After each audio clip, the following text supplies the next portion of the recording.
अब्बू, थोड़ा सा खाना खा लें। आपने सुबह से कुछ भी नहीं खाया है। बेटा मुझे भूख ही नहीं है तो निवाला हलक से कैसे उतरेगा?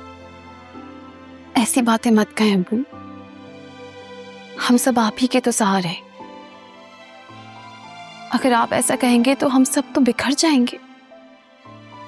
सब कुछ बिखर तो गया बेटा, मेरा घर, रिश्ते, सांसें, सब कुछ अंबर के साथ दफन हो गया।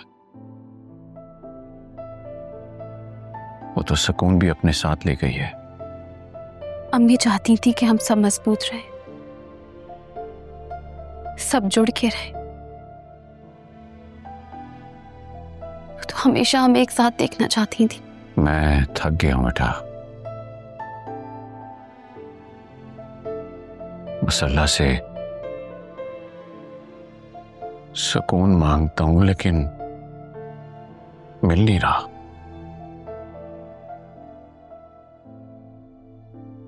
जानती हो अल्लाह मुझे माफ करे, मैं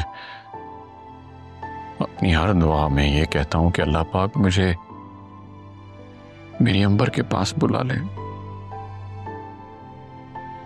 ऐसी बातें ना करें अब्बू, मुझे आपकी जरूरत है। हम सबको आपकी दुआओं की, आपके सहारे की जरूरत है।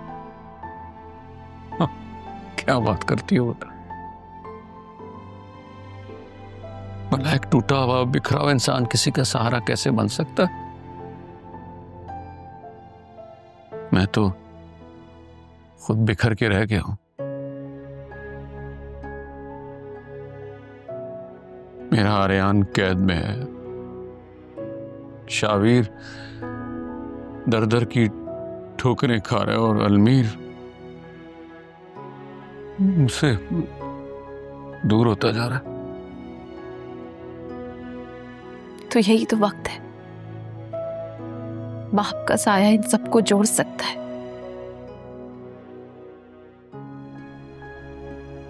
हम सबकी उम्मीद आपका हौसला है। मैं कोशिश करूंगा बेटा, कोशिश करूंगा कि मैं सबका सहारा बन सकूं।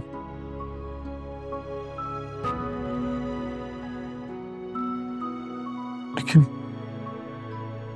इस कोशिश में मेरे साथ अंबर नहीं होगी।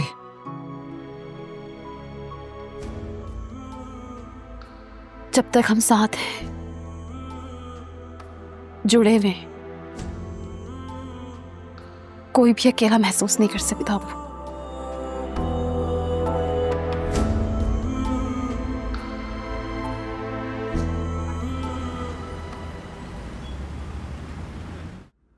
क्या बात है अम्मी, आप इतना चुप क्यों हुआ?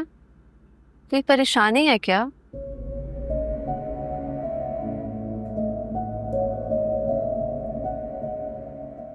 परेशान ना हूं तो और क्या करूं। जब जब तुम्हारी शादी का सोचती हूँ, खानदान में कोई ना कोई मुसीबत आन खड़ी होती। तो आप ऐसा क्यों सोचती हैं अम्मी? क्या मेरी शादी इस सारी मुसीबतों की जड़ है? अरे नहीं नहीं बेटा, ऐसा ना सोचना।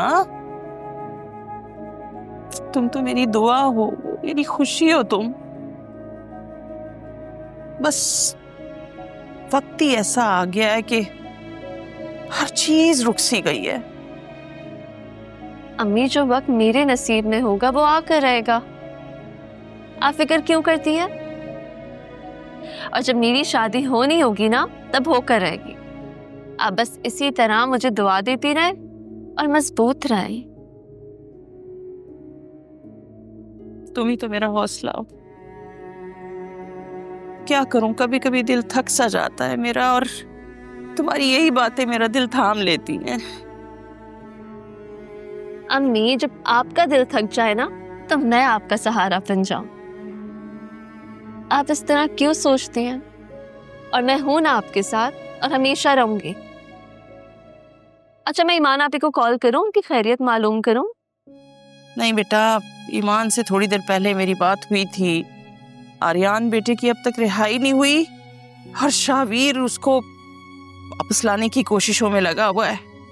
बस दुआ करो कि अल्लाह उसे कामयाब करे और मेरी आपा के घर के सारे मसाइल खत्म हो जाएं। बाजी, आपने जो भी देखा है प्लीज सच बताइएगा। जी।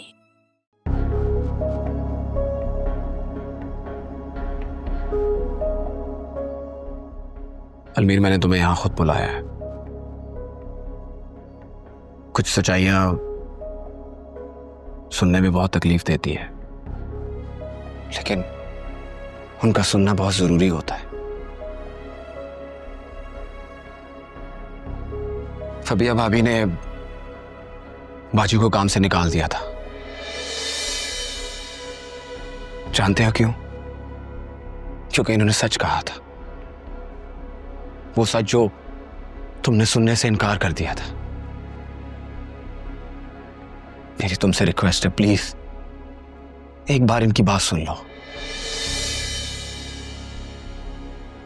बाजी, आप प्लीज अलमीर को सारी बात सच सच बताएं। जी भाई। अलमीर भाई, मैं अपने बच्चे की कसम खा के कहती हूँ, मैं एक बीबी का बच्चा सिर्फ और सिर्फ फबिया बीबी की वजह से गया है। मैंने अपनी आंखों से उनके रवैये को देखा था, उनकी बातें सुनी थी। वो नहीं चाहती थी कि मैं एक बीबी माँ बने। वो खुश नहीं थी इस खबर से।